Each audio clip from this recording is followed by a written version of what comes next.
What if the greatest mistake in an investigation is believing the crime began where the evidence says it did? Montreal, Quebec, September 1972. The city moved beneath a cool autumn sky, unaware that by sunrise one of the most famous crimes in Canadian art history would already belong to the newspapers. During the night, intruders entered the Montreal Museum of Fine Arts through a skylight. By morning, 18 valuable paintings were gone. Reporters rushed toward the story. Radio stations interrupted regular programming. Museum officials faced urgent questions. Security experts examined the roof. Police officers studied entry points. Everyone seemed focused on the same thing. How had the thieves gotten in, and where had the paintings gone? The answers appeared to be waiting somewhere above the galleries, somewhere near the shattered path through the roof. Yet not everyone saw the scene the same way. Officer Graham Sullivan arrived shortly after sunrise. At 58 years old, he had spent most of his life investigating difficult cases across Canada. His hair had begun turning gray years ago. Fine lines framed his eyes. Experience had taught him that evidence could be honest while still leading people in the wrong direction. Beside him walked Atlas, a German shepherd whose reputation had quietly spread through law enforcement circles over the years. Atlas was not famous. He was not celebrated in newspapers. Yet officers who had worked with him remembered something unusual. More than once, the dog had become interested in details everyone else ignored. More than once, those details had changed the course of an investigation. The museum grounds were crowded. Staff members hurried through the entrance carrying folders and lists. Journalists gathered behind barriers. Vehicles lined the street. The atmosphere felt tense but controlled. Sullivan listened carefully as security personnel described the break-in. The skylight. The route through the building. The missing paintings. The estimated value. The timeline. Everything pointed upward. Everything pointed toward the roof. Atlas listened for a moment. Then he did something unexpected. Instead of following investigators toward the skylight, he turned and walked deeper into the museum. Sullivan noticed immediately. The German shepherd moved through a grand gallery where empty spaces now marked the absence of the stolen paintings. Sunlight filtered through tall windows and stretched across polished floors. Visitors were gone. Silence lingered in the air. Atlas barely glanced at the empty walls. He continued forward. Through another gallery. Past administrative offices. Past conservation rooms. Past groups of employees discussing the theft. Sullivan followed without interrupting him. The sound of their footsteps echoed softly through the building. Eventually Atlas stopped outside a records room. The dog stared at the door. Sullivan frowned. Nothing about the room appeared connected to the crime. A museum employee unlocked it. Inside stood rows of filing cabinets and shelves filled with decades of paperwork. Acquisition histories. Restoration reports. Insurance records. Transportation logs. Dust floated through narrow beams of light. Atlas stepped inside and walked directly toward one particular cabinet. Then he sat down. Sullivan looked around the room. The skylight was nowhere nearby. The stolen paintings were nowhere nearby. Yet Atlas remained fixed on the cabinet. Sullivan opened a drawer. Old records. Nothing unusual. Another drawer. More records. Atlas did not move. The officer smiled slightly and shook his head. "Come on, Atlas," he said. "The paintings are gone." The dog remained seated. His eyes never left the cabinet. Sullivan waited. Then repeated himself. "The paintings are gone." Still nothing. Around them, the museum continued responding to the theft. Investigators examined physical evidence. Staff members discussed security failures. Experts estimated losses. Everyone was chasing the same story. Atlas refused to join them. Hours passed. Sullivan participated in interviews, reviewed preliminary reports, and walked through the galleries. Yet every time he checked on Atlas, the German shepherd had returned to the records room. The same cabinet. The same position. The same silent focus. By late afternoon, curiosity had replaced amusement. Sullivan returned to the archives and began reading more carefully. He found nothing dramatic. Nothing suspicious. Nothing that explained Atlas's behavior. Yet an uncomfortable feeling began forming in the back of his mind. If the dog was wrong, he had never been wrong this persistently before. Evening settled over Montreal. Golden light faded beyond the museum windows. Most investigators remained convinced the case would be solved by tracing the thieves. Their attention remained fixed on the route into the building. The route out of the building. The route the paintings had supposedly taken into the darkness. Sullivan stood alone in a quiet gallery and stared at one of the empty spaces left behind by the theft. 18 paintings had vanished. The evidence appeared straightforward.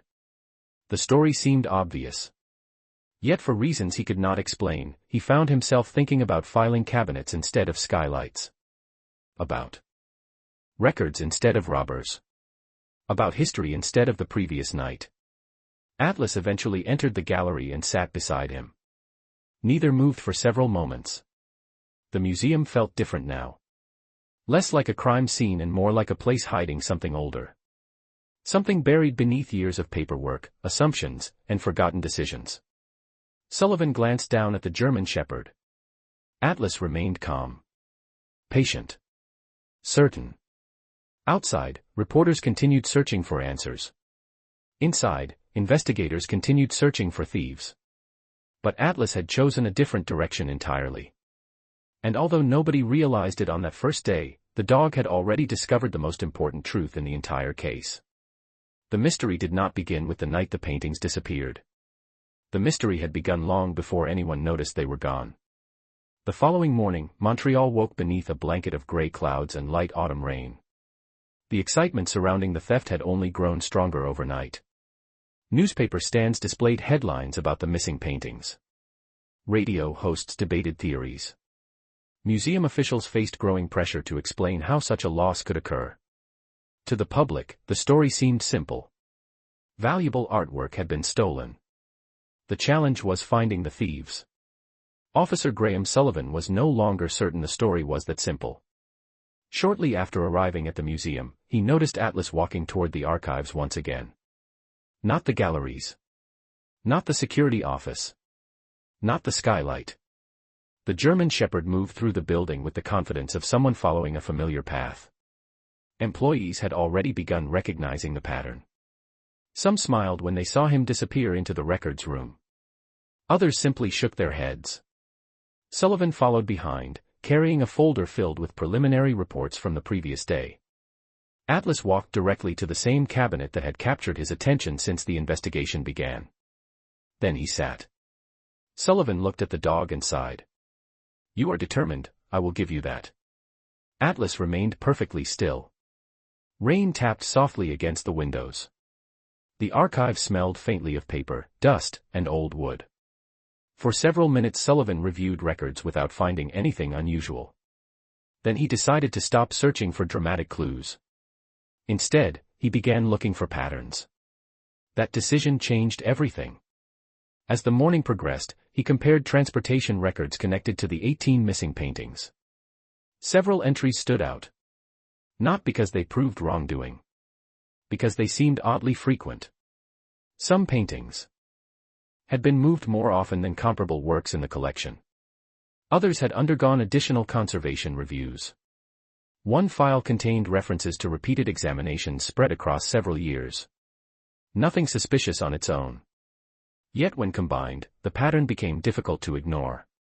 Atlas stood and moved toward another cabinet. Sullivan followed. More records. More dates. More seemingly insignificant details. The German shepherd never barked. Never scratched at the files. He simply stayed near the areas where the unusual records seemed to gather. By noon, Sullivan had assembled a small stack of documents. He studied them beneath a desk lamp while rain continued falling outside. Every record pointed backward. Not toward the theft. Toward history.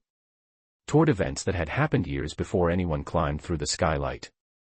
Later that afternoon, a museum curator stopped by the archives to check on the investigation. During their conversation, Sullivan casually mentioned the unusual records. The curator listened carefully. "If you are looking into those paintings," she said, "there is someone you should meet." Sullivan looked up. "Who?" "Luke Tremblay." The name meant nothing to him. The curator smiled faintly. "Art student. Extremely talented." Another employee nearby overheard the conversation and laughed softly. "Talented is an understatement." Sullivan raised an eyebrow. The curator continued. "He spends more time studying some of those paintings than many experts do." The comment lingered in his mind long after the conversation ended. By early evening, he drove across Montreal toward the Art Institute where Luke studied. The building sat in a quieter part of the city. Students carrying sketchbooks and portfolios crossed the grounds beneath umbrellas. The scent of oil paint drifted through the corridors. Atlas walked calmly beside him. Eventually they located the studio. The first thing Sullivan noticed was the silence. The second was the painting. A large canvas stood near a window flooded with soft afternoon light. For a moment, Sullivan assumed it was an original masterpiece. Then he realized it was a copy. The realization unsettled him. Every detail appeared astonishingly accurate. The color transitions. The texture. The brushwork. It felt less like an imitation and more like a resurrection. Luke Tremblay stood nearby cleaning a brush. He looked younger than Sullivan expected. Quiet. Focused. Thoughtful. There was no arrogance in his posture despite his obvious ability. Atlas entered the studio and stopped.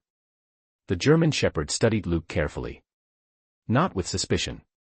Not with excitement. With curiosity. Sullivan introduced himself. Luke nodded politely. Their conversation began with ordinary topics. Art. School. Montreal. The museum. Yet every time the discussion approached the missing paintings, Luke became more reserved. He answered questions without volunteering information. It was not the behavior of someone seeking attention. It was the behavior of someone protecting a thought he did not wish to share.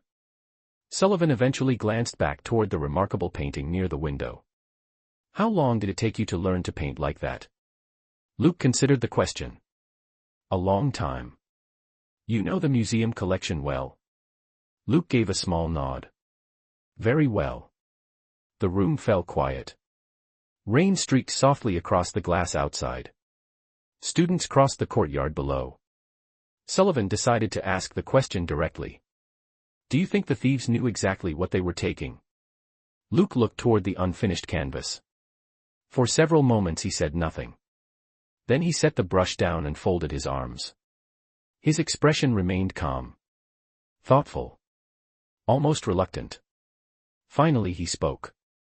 "I think something is wrong." That was all. No explanation. No theory. No accusation. Just 6 words. Sullivan waited for more. None came. The silence stretched between them. Atlas never took his eyes off Luke. Eventually the conversation moved on.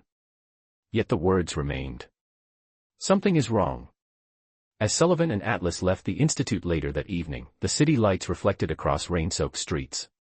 Traffic moved steadily through downtown Montreal. Everything appeared normal. Yet the investigation no longer felt normal. The skylight still mattered. The thieves still mattered. The missing paintings still mattered. But for the first time, Sullivan suspected there was another mystery hiding beneath the one everyone could see. And somewhere inside that mystery stood a young artist who seemed far more interested in what was wrong than in what had been stolen. The more Officer Graham Sullivan thought about Luke Tremblay's words, the less he liked them. Something is wrong. The statement contained no evidence. No names. No accusations. Yet it lingered in his mind with a persistence that felt impossible to ignore. Over the following week, the investigation into the theft continued across Montreal. Police officers followed leads. Informants were questioned. Security reports were reviewed. The search for the missing paintings expanded beyond the city. Yet Sullivan found himself spending less time looking for thieves and more time looking backward through history. Atlas seemed pleased with that decision. Every morning, the German Shepherd led him directly toward the archives before going anywhere else. Museum employees had stopped asking questions. By now, everyone simply accepted that if Atlas wanted to spend his day among old records, there was probably a reason. One cold autumn morning, Sullivan sat alone beneath a reading lamp surrounded by stacks of files. The room remained silent except for the occasional rustle of paper. Atlas rested nearby. As the officer reviewed another series of conservation reports, he began noticing something unusual. Certain paintings appeared repeatedly. Not because they had suffered damage. Not because they were unusually valuable. Because experts kept returning to them. One examination led to another. One review led to another. Small concerns surfaced and then disappeared. Tiny inconsistencies were noted and then forgotten. No single report seemed important. Yet when arranged chronologically, the pattern became difficult to dismiss. Atlas suddenly stood and crossed the room. He stopped beside a cabinet Sullivan had not yet examined. The officer followed and opened another drawer. More records. More photographs. More history. Then he found something that finally made him stop. A series of comparative images taken years apart. The differences were subtle. Almost invisible. A change in texture. A variation in color. Tiny details that most people would never notice. Sullivan stared at the photographs for several minutes. He was not an art expert. Yet even he could see that something felt unusual. That afternoon he returned to the Art Institute. Luke was seated near a window sketching in a notebook when Sullivan arrived. Outside, leaves drifted across the courtyard beneath a gray sky. The studio smelled faintly of oil paint and canvas. Atlas entered quietly and settled near the young artist. Luke glanced at the dog and smiled faintly. He likes this place. Sullivan remained standing. He likes places that make him think. Luke looked down at the sketchbook. Then he must spend a lot of time here. The conversation began cautiously. Sullivan asked about painting techniques. Restoration methods. Historical materials. Luke answered patiently. He seemed comfortable discussing art itself. Yet whenever the conversation drifted toward the 18 missing paintings, a wall appeared. Not fear. Not guilt. Restraint. Finally Sullivan placed several copies of conservation reports on a nearby table. Luke studied them silently. No surprise crossed his face. No confusion. Only recognition. You have seen these before, Sullivan said. Luke nodded. Some of them. And Luke remained silent. Sullivan waited. Eventually the young artist closed the folder. What do you want me to say? The truth. Luke looked out the window. The answer came quietly. The truth is that I hoped I was wrong. Sullivan frowned. Wrong about what? Another silence followed. Longer this time. Then Luke stood and walked toward a shelf filled with sketchbooks. He selected one and placed it on the table. Sullivan opened it. The first pages contained ordinary studies. Sketches. Color notes. Practice exercises. Then the subject changed. Paintings. Detailed observations. Measurements. Brushstroke patterns. Pigment comparisons. Dates. Hundreds of pages. Maybe thousands of hours. The same 18 paintings appeared again and again. Sullivan turned page after page. The work was extraordinary. Not because it proved anything. Because it revealed obsession. Years of careful observation. Years of unanswered questions. Atlas approached the table and rested beside the sketchbook. The German Shepherd seemed just as interested as the officer. Sullivan finally looked up. How long have you been doing this? Luke answered without hesitation. Almost 7 years. The number surprised him. 7 years. Long before the theft. Long before the investigation. Long before anyone had reason to connect Luke to the case. Sullivan continued turning pages. He expected to find conclusions. Instead he found uncertainty. Every observation ended with more questions. Every theory challenged itself. Every suspicion faced another attempt at disproof. The realization unsettled him. Luke had not spent years trying to prove a conspiracy. He had spent years trying to destroy his own theory. And he had failed. Why keep going? Sullivan asked quietly. Luke stared at the sketchbook. Because every time I thought I found the answer, another detail appeared. The room fell silent. Outside, students crossed the courtyard carrying portfolios beneath their arms. Inside, the weight of 7 years rested on a wooden table. Sullivan suddenly understood what frightened him most. If Luke were a dreamer, the investigation would be easy. If Luke were arrogant, the investigation would be easy. If Luke wanted attention, the investigation would be easy. But none of those things were true. The young artist sitting across from him looked exhausted. Like someone carrying a question he never wanted to ask in the first place. As evening approached, Sullivan closed the sketchbook and returned it. He left the studio with Atlas walking beside him. Neither made a sound. Montreal's streets glowed beneath rows of streetlights. Cars moved through intersections. Restaurants filled with evening customers. Life continued as normal.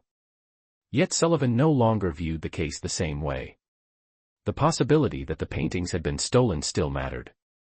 But another possibility now stood beside it. A far older possibility. A far more dangerous one. For 7 years, Luke Tremblay had tried to prove himself wrong. And after 7 years, he still could not do it. By the beginning of October, the investigation had started to divide into 2 separate stories. The first was the story everyone knew. 18 paintings had disappeared from one of Canada's most respected museums. Detectives searched for thieves. Insurance companies calculated losses. Journalists continued chasing headlines. The second story existed almost entirely inside the mind of Officer Graham Sullivan. It was quieter. Older. More difficult to explain. And somehow Atlas seemed determined to keep pulling him deeper into it. Every new document Sullivan reviewed appeared to raise the same uncomfortable possibility. The theft might be recent. The mystery was not. The German Shepherd continued his strange routine. Every morning he visited the archives before going anywhere else. Every afternoon he returned. Staff members now joked that Atlas spent more time with museum records than some employees did. Sullivan laughed along with them, but privately he was beginning to wonder whether the dog had sensed something fundamental before any human investigator. One afternoon, while reviewing museum financial records, Sullivan noticed a name appearing repeatedly across different departments and different years. At first it seemed insignificant. A donation here. A grant there. Funding for conservation. Support for educational programs. Assistance for renovations. The name surfaced again and again. Never prominently. Never publicly celebrated. Almost hidden. Charles Beaumont. Sullivan leaned back in his chair. He recognized the name. Most Canadians did. Beaumont was one of Quebec's wealthiest businessmen. Yet unlike many public figures, he seemed to avoid attention whenever possible. He rarely appeared in newspapers. Rarely gave interviews. Rarely attached his name to the projects he funded. Yet somehow his presence echoed through countless initiatives. Atlas looked up from the floor when Sullivan spoke the name aloud. The German Shepherd tilted his head slightly. It was a small reaction, but Sullivan noticed it. He had learned to notice everything Atlas did. Over the next several days, he began collecting information about Beaumont. Newspaper archives. Public records. Charity reports. The deeper he looked, the stranger the pattern became. Museums. Universities. Art restoration projects. Scholarships. Historical preservation efforts. Charles Beaumont appeared connected to all of them. Yet he remained largely invisible. It was as if he preferred supporting institutions rather than being associated with them. One rainy afternoon, Sullivan visited a museum administrator who had worked there for many years. They sat in a small office overlooking a courtyard filled with yellow autumn leaves. When Sullivan mentioned Beaumont's name, the administrator smiled immediately. If that building is still standing through some of its difficult years, she said, Charles Beaumont deserves some of the credit. Sullivan listened carefully. He donates that much? The woman laughed softly. More than most people realize. She leaned forward. The strange part is that he never wants recognition. That detail stayed with him. Wealthy people often donated money. Fewer people donated money while trying to remain anonymous. As the conversation continued, Sullivan heard the same description repeated several times. Loyal. Generous. Private. Devoted to the museum. The last word interested him most. Devoted. Not supportive. Not interested. Devoted. The distinction mattered. Later that week, Sullivan continued tracing Beaumont's connection to the museum. The records stretched back years. Then further back. Donations appeared during periods of financial difficulty. Funding appeared when projects risked cancellation. Support appeared whenever the institution seemed vulnerable. Atlas accompanied him through every stage of the research. The German Shepherd remained unusually attentive whenever Beaumont's name surfaced. One evening, after most employees had left for the day, Sullivan sat alone in the archives reviewing another stack of records. Outside, rain tapped softly against the windows. The museum felt almost deserted. Atlas rested nearby. Then the officer discovered something unexpected. Buried inside correspondence related to conservation funding was a reference to a private meeting several years earlier. The details were limited. No explanations. No descriptions. Just a name. Luke Tremblay. Sullivan stared at the document. Then looked at another. And another. The connection appeared only briefly. Yet it existed. Somehow, years before the theft, the young art student and the mysterious benefactor had crossed paths. Atlas stood and approached the table. The German Shepherd lowered his head near the file. Sullivan felt a familiar sensation. Not certainty. Direction. The same feeling he had experienced since the first day. Another thread had appeared. Another piece of history hidden beneath the larger story. The following afternoon, he visited the museum once more and spoke with several longtime employees. Most knew little about Beaumont personally. Yet their descriptions remained remarkably consistent. Whenever the museum faced trouble, he helped. Whenever a project needed support, he appeared. Sometimes openly. More often anonymously. Nobody described him as seeking influence. Nobody described him as seeking attention. Yet one older employee offered a comment Sullivan could not forget. "I think he loves this place more than some of the people who work here." The remark sounded almost humorous at first. Yet as Sullivan walked through the galleries afterward, he kept thinking about it. Love could inspire extraordinary acts of generosity. It could also inspire extraordinary mistakes. As evening settled over Montreal, Sullivan stood alone beneath the high ceilings of the museum and looked across the empty spaces where the paintings had once hung. Somewhere inside this building, Atlas had found the beginning of the story. Somewhere inside years of records, a brilliant art student had become obsessed with 18 paintings. And somewhere inside those same years, a billionaire who loved the museum more than anyone seemed to have entered the picture. Sullivan did not yet understand how the pieces connected. But for the first time, he could see their outlines forming. And at the center of that growing outline stood a man whose name appeared everywhere while somehow remaining hidden. Several days after uncovering Charles Beaumont's connection to the museum, Officer Graham Sullivan received a recommendation that would change the direction of the investigation once again. The suggestion came from a senior museum employee who had spent most of her career around collections, archives, and curators. When Sullivan mentioned Beaumont's name, she paused for a moment before saying, "If you truly want to understand him, talk to Henri Bouchard." The name surfaced more than once over the following week. Eventually curiosity won. On a cool October afternoon, Sullivan and Atlas drove west of Montreal to a quiet residential neighborhood lined with mature maple trees. Autumn leaves covered the sidewalks in shades of gold and red. Henri Bouchard lived alone in a modest brick house that looked nothing like the homes one might associate with influential figures in the art world. Yet the moment Sullivan stepped inside, he understood why people respected him. Books filled every wall. Exhibition catalogs sat stacked on tables. Framed photographs from decades of museum work decorated the hallways. The entire house felt like a living archive. Bouchard welcomed them warmly. Atlas immediately began exploring the room with calm curiosity. After coffee was served, Sullivan explained the purpose of his visit. The retired curator listened carefully.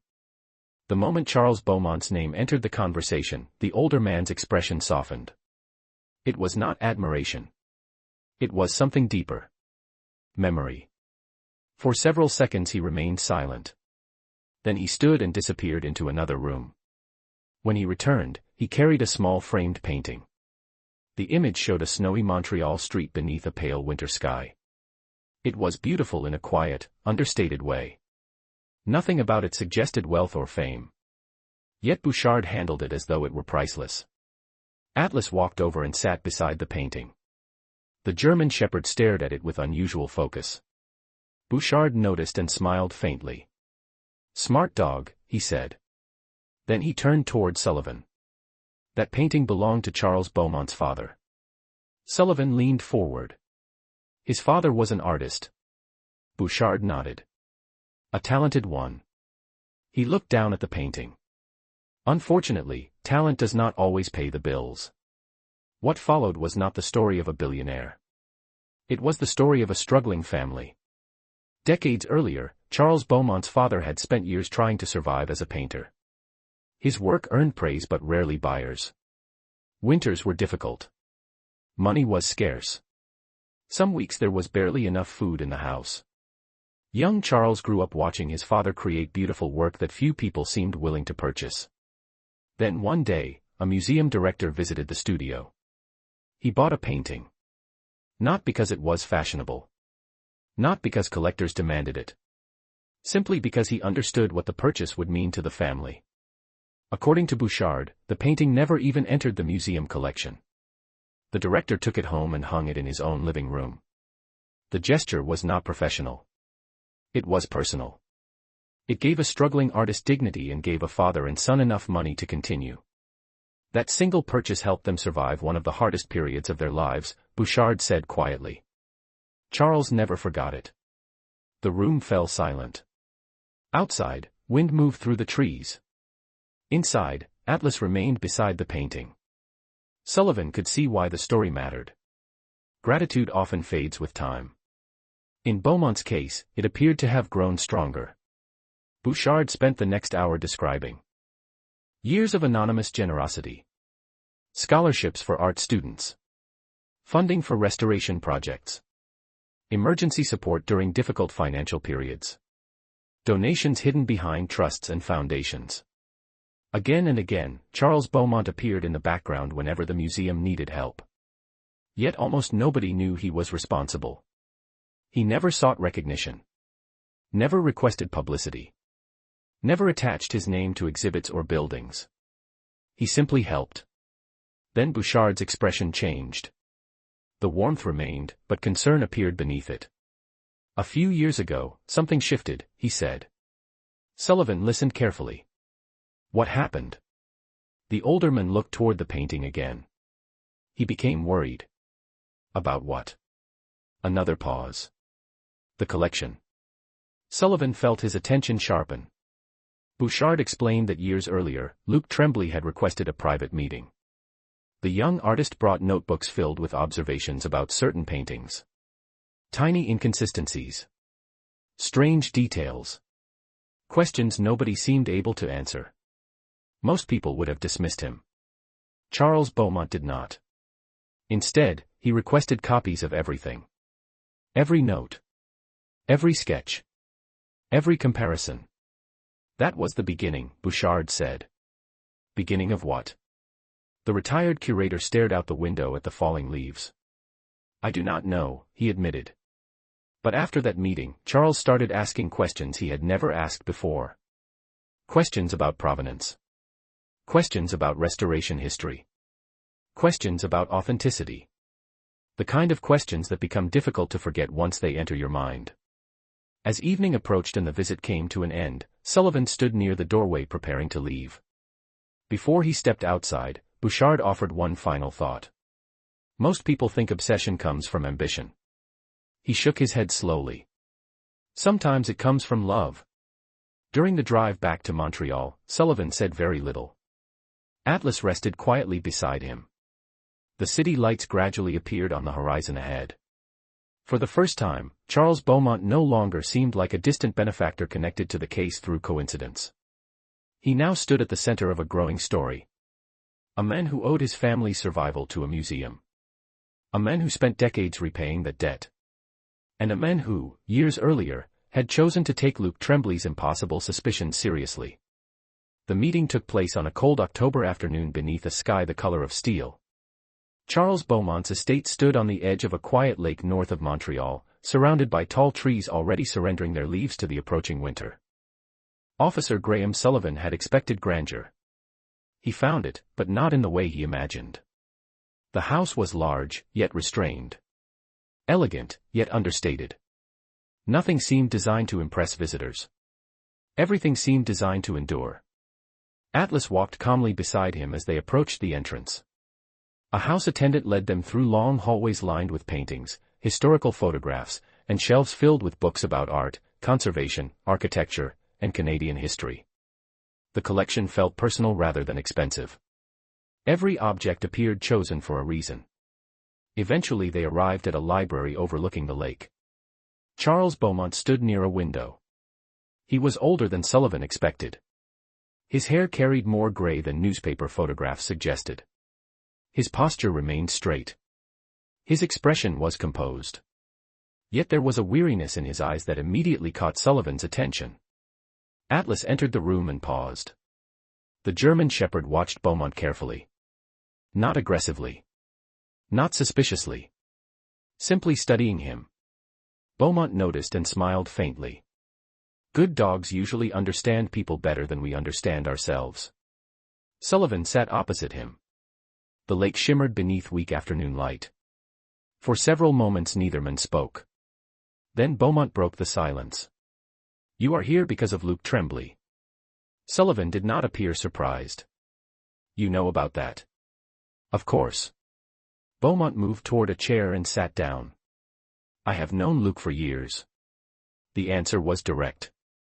Almost unusually direct. Sullivan decided not to interrupt. Beaumont folded his hands together. He is one of the most gifted young artists I have ever met. Atlas remained seated nearby. His ears stayed upright. Every detail of the room felt unusually still. Sullivan finally spoke. Henri Bouchard told me Luke shared concerns with you. Beaumont nodded. Yes. And? The billionaire looked toward the lake. At first I thought he was mistaken. The answer came without hesitation. Most people would have. Sullivan watched carefully. Beaumont continued. Imagine being told that some of the most celebrated paintings in a major museum may not be what everyone believes they are. He shook his head slightly. The claim sounds absurd. Another silence followed. The clock on a nearby shelf ticked softly. Then Beaumont stood and walked toward a large bookcase. He removed several folders and placed them on the table between them. Sullivan opened the first folder. Reports. Technical notes. Correspondence. Expert evaluations. The dates stretched back years. Long before the theft. Long before the investigation. Long before anyone outside a small circle had begun asking questions. Sullivan turned another page. Then another. The deeper he read, the more uncomfortable he became. Beaumont had not ignored Luke's concerns. He had investigated them. Thoroughly. Methodically. Patiently. He had consulted specialists. Requested reviews. Compared records. Examined restoration histories. Every path seemed to lead back to the same unsettling possibility. Beaumont returned to his chair. I wanted him to be wrong. Sullivan looked up. The sentence sounded familiar. Almost identical to something Luke had said. Beaumont noticed the reaction. Yes, he said quietly. We both hoped he was wrong. The room fell silent again. Outside, a light wind moved across the lake. Finally Sullivan asked the question that had followed him for weeks. Why continue looking? Beaumont smiled sadly. Because once a question enters your mind, it does not always leave. Then he leaned forward slightly. His voice remained calm. Tell me something, officer. Sullivan waited. Beaumont gestured toward the shelves around them. Why do museums exist?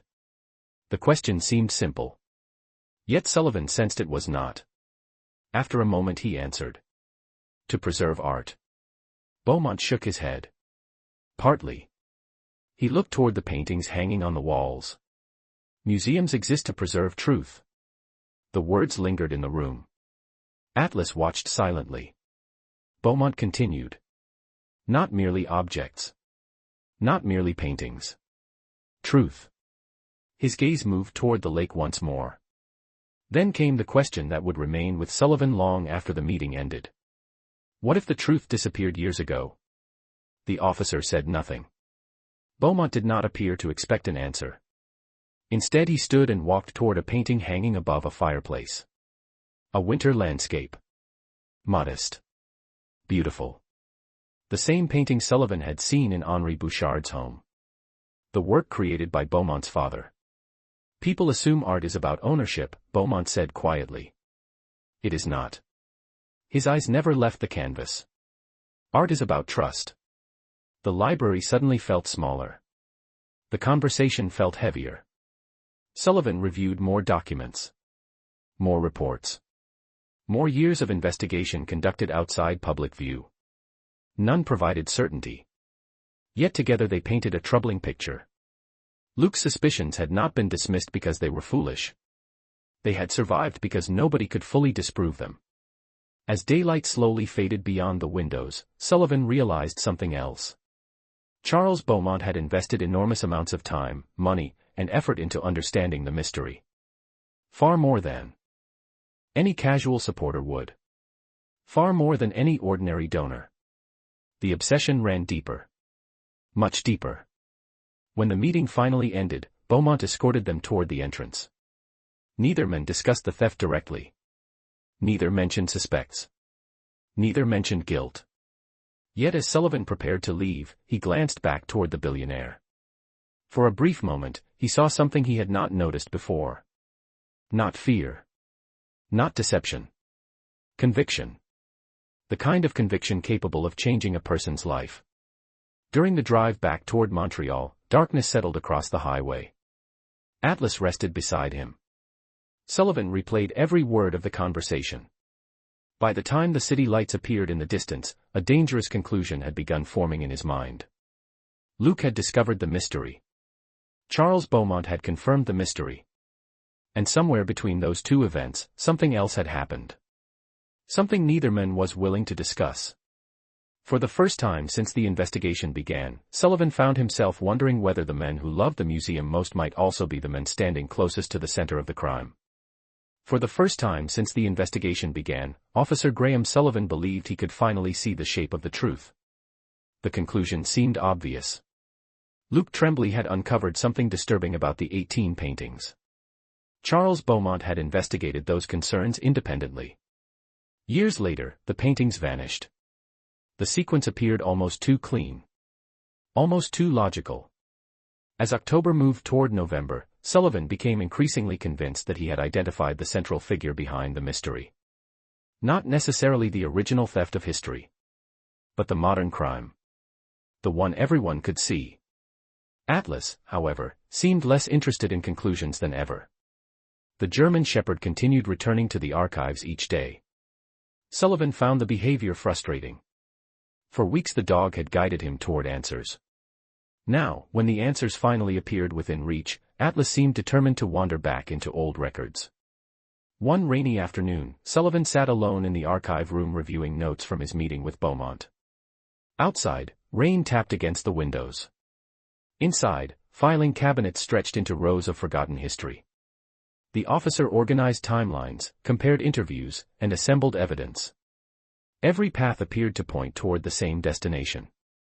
Beaumont loved the museum. Beaumont believed something was wrong. Beaumont possessed the resources to accomplish almost anything. The logic felt unavoidable. Atlas suddenly stood and crossed the room. Sullivan barely looked up. "Not now," he muttered. The dog ignored him. Atlas stopped beside a cabinet that had already been searched multiple times. Then he remained there, motionless. Sullivan sighed. For several minutes he continued working. Eventually curiosity won. He stood and walked toward the cabinet. "You had better have a reason." Atlas remained focused on the lower drawer. Sullivan opened it. Nothing immediately stood out. More transportation logs. More restoration paperwork. More acquisition files.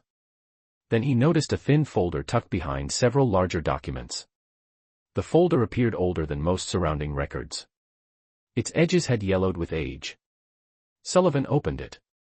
Within seconds, his confidence began to unravel. The documents described a review conducted decades earlier. Long before Luke Tremblay had ever entered the museum. Long before Charles Beaumont began his private investigation. Long before either man knew anything about the mystery. Sullivan read the report twice. Then a third time. The language remained cautious. Professional. Yet the implication was unmistakable. A specialist had noticed minor irregularities involving one of the paintings. The concern had never been fully resolved. The file ended abruptly. No follow-up. No conclusion. No explanation. Atlas watched silently. Sullivan opened additional folders from the same period. More questions emerged. Small anomalies. Tiny concerns. Incomplete reviews. None proved anything. Yet together they revealed a startling possibility. The uncertainty surrounding the paintings had existed for far longer than anyone realized. The officer felt a chill despite the warmth of the room. He spent the remainder of the afternoon digging through records from earlier decades. Every hour produced more fragments. More hints. More forgotten observations buried beneath years of routine paperwork. By evening, the timeline he had built around Beaumont no longer worked. The billionaire could not have started the mystery. The mystery had already existed. Days later, Sullivan returned to Henri Bouchard's home carrying copies of the newly discovered records. The retired curator examined them carefully. As he read, a troubled expression appeared. Finally he removed his glasses and looked up. "I remember some of these discussions." Sullivan leaned forward. "You do?" Bouchard nodded slowly. "Only fragments. They were considered minor concerns at the time." "Minor?" Sullivan asked. Nobody believed they meant anything significant. The older man stared at the papers. Perhaps nobody wanted to. The answer lingered heavily between them. Back at the museum, Sullivan reviewed the new evidence again and again. Each time he reached the same conclusion. Charles Beaumont was not the beginning. Luke Tremblay was not the beginning. They were participants in a story already in motion. Atlas seemed unsurprised. The German shepherd moved through the museum with quiet confidence, as though he had understood this from the start. One evening, Sullivan sat alone in a dark gallery after closing hours. Empty spaces on the walls marked where the paintings had once hung. He remembered his certainty after meeting Beaumont. He remembered believing he had solved the case. Now that certainty felt almost embarrassing. He had mistaken the center of the story for its origin. The distinction mattered a great deal. Because if Beaumont had not created the original deception, another question emerged. Who had? The answer appeared lost somewhere in the distant past. Perhaps hidden by time. Perhaps hidden deliberately. Perhaps impossible to recover. Yet the discovery changed everything. Beaumont was no longer a man who invented a lie. He was a man who discovered one. Luke was no longer the source of suspicion. He was merely the first person in decades to notice it. Sullivan looked down at Atlas lying nearby. The German shepherd opened one eye briefly before returning to his quiet watch. A faint smile crossed the officer's face. Once again, Atlas had been right. Once again, Sullivan had reached a conclusion too quickly. The dog had never been interested in finding the person who stole the paintings. He had been interested in finding the moment the truth disappeared. And according to the records now spread across Sullivan's desk, that disappearance had happened many years before the famous night when 18 empty spaces appeared on the museum walls. The theft everyone remembered was real. But another theft, older and far more important, had happened long before anyone thought to investigate it. By early November, Officer Graham Sullivan finally stopped chasing suspects and started chasing consequences. That change altered everything. For weeks he had focused on who might have committed the crime. Now he found himself asking a different question. Why would anyone choose this particular crime at this particular moment? The answer did not appear inside police reports. It appeared inside timelines. Inside financial records. Inside years of quiet decisions hidden beneath ordinary museum operations.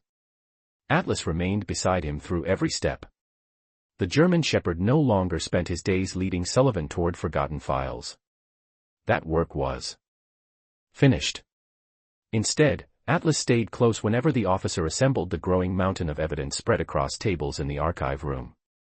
It felt almost as if the dog understood that the search had entered its final stage. The pieces already existed. They simply needed to be arranged correctly.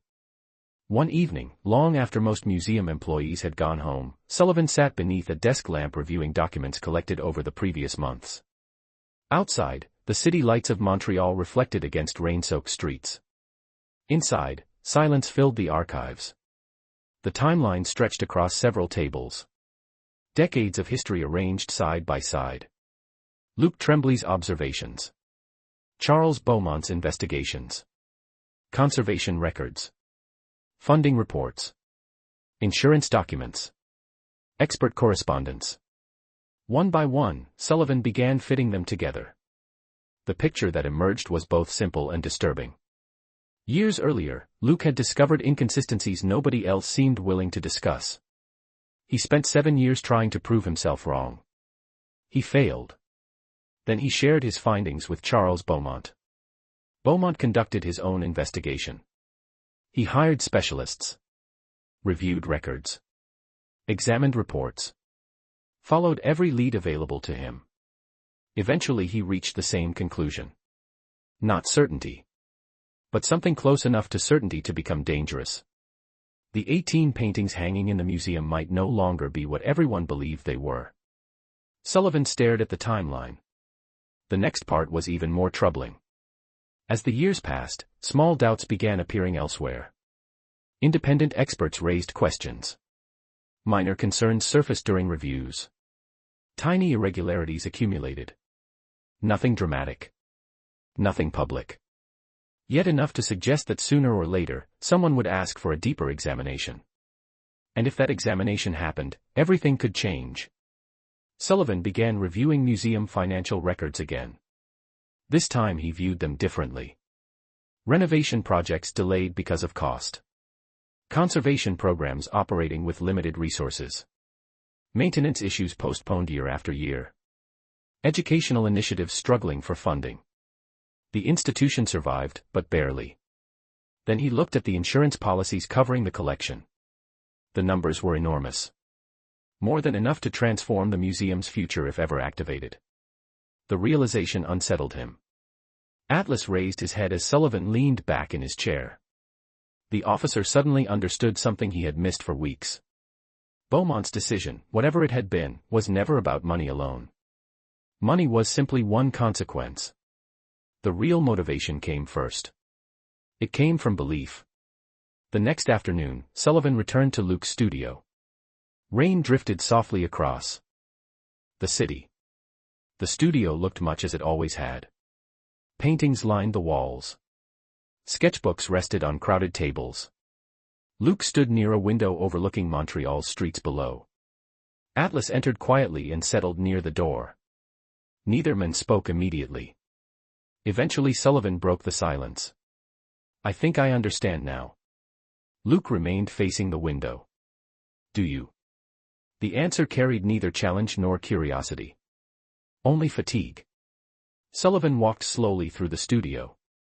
You discovered the problem. Luke said nothing. Beaumont confirmed it. Still silence. And eventually he realized what would happen if the truth became public. The young artist finally turned around. For several seconds he simply studied Sullivan. The officer continued. Experts would investigate. Authenticity would be questioned. Donors would panic. Public trust would collapse. The room felt unusually quiet. Even the rain seemed distant. Sullivan looked directly at him. He decided something had to happen before that day arrived. Luke's expression remained unreadable. Yet he did not disagree. Sullivan suddenly remembered something Henri Bouchard had said weeks earlier. Obsession does not always come from ambition. Sometimes it comes from love. The sentence now felt far more dangerous than before. Charles Beaumont loved the museum. Perhaps more than anyone. And because he loved it, he may have convinced himself that an impossible decision was necessary. Sullivan stopped beside a table covered in sketches. It was his idea, was it not? Luke looked away. Not toward the paintings. Toward the floor. Several seconds passed. Then more. Finally Sullivan asked the question directly. Did Charles Beaumont organize the theft? Atlas remained completely still. Luke closed his eyes briefly before opening them again. When he finally spoke, his voice was calm. Almost gentle. Some questions are answered by consequences. Sullivan waited. Luke continued. Not by confessions. The answer landed with more force than any admission could have. Because it explained everything while admitting nothing. Sullivan understood immediately. Luke would never betray Beaumont. Not with words. Not with accusations. Not with testimony. Whatever had happened between them would remain protected.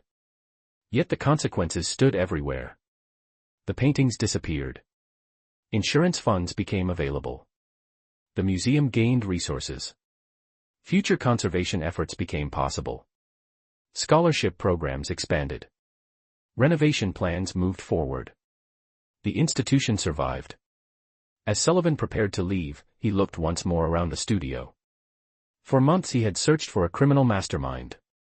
What he found instead was something far more complicated. A brilliant student who discovered a hidden truth. A billionaire who loved a museum enough to fear what that truth might do. And somewhere between them, a decision that changed the course of history. Outside, evening settled across Montreal. Atlas walked beside him through the rain. The investigation was nearly over now. Only one question remained. Not whether Charles Beaumont had proposed the plan. Sullivan already knew the answer. The final question was whether the truth should ever be revealed at all. The report remained unfinished for nearly 2 weeks. Officer Graham Sullivan could have completed it in a single day. He had assembled the timelines. He had organized the records. He had identified the relationships. Yet every time he sat behind his desk and prepared to write the final conclusion, he stopped. Outside his office window, autumn slowly surrendered to winter. Montreal's streets grew colder. The first traces of snow appeared along sidewalks and rooftops. Life continued. The city moved forward. Newspapers still discussed the theft. Experts still debated theories. The public still searched for villains. Sullivan already knew that the truth was more complicated than any headline could contain. Atlas spent those weeks beside him. The German shepherd no longer searched archives. No longer guided him toward forgotten cabinets. That work was finished. Instead, Atlas rested quietly near the desk as if waiting for a decision only Sullivan could make.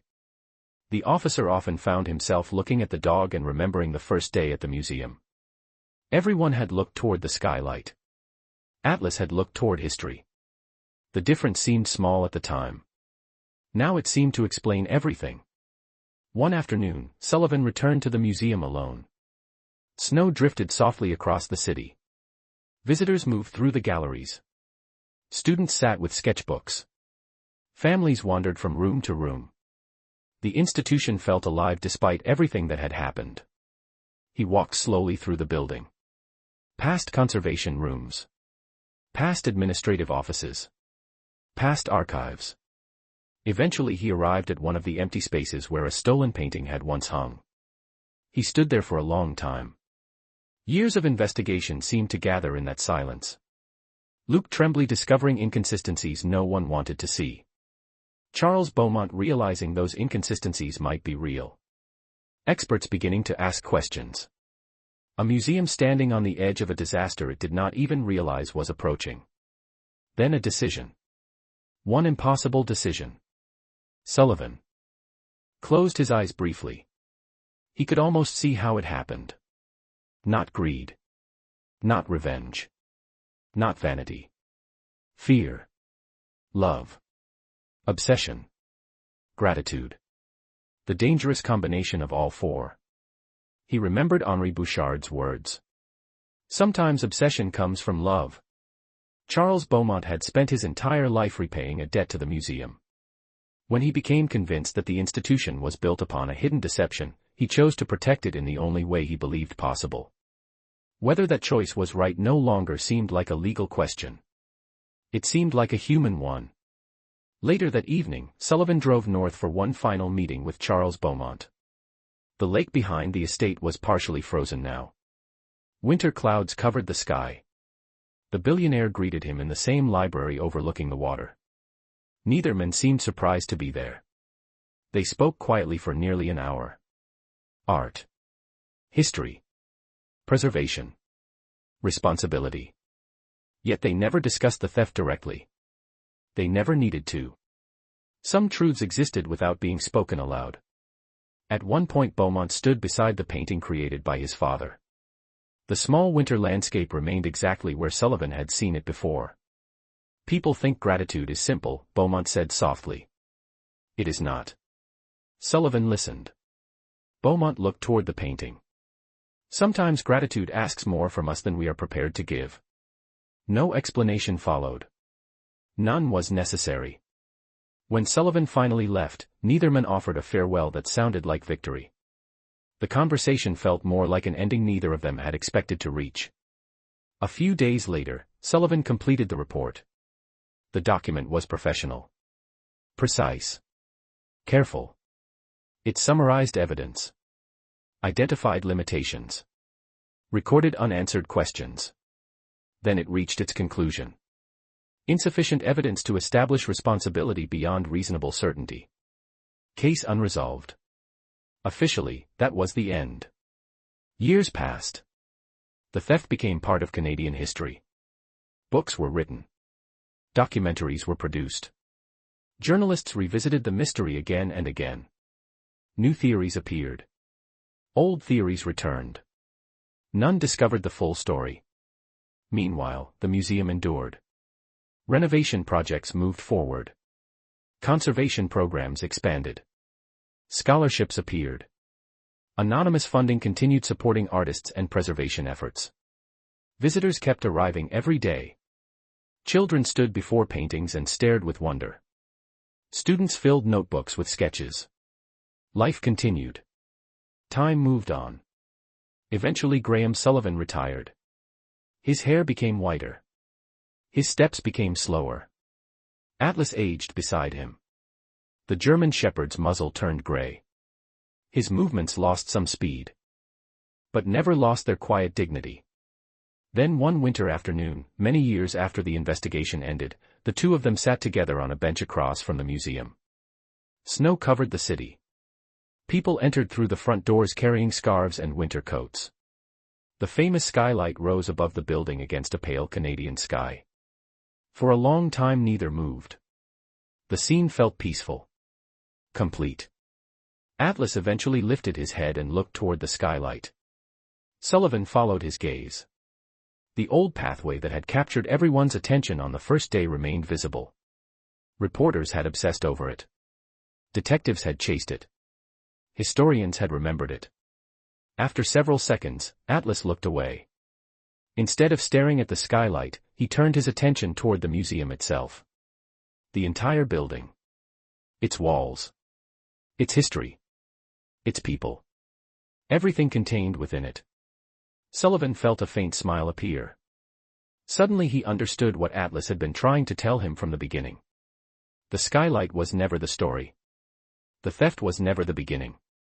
The empty frames were never the true loss. He reached down and rested a hand gently on the aging German shepherd's neck.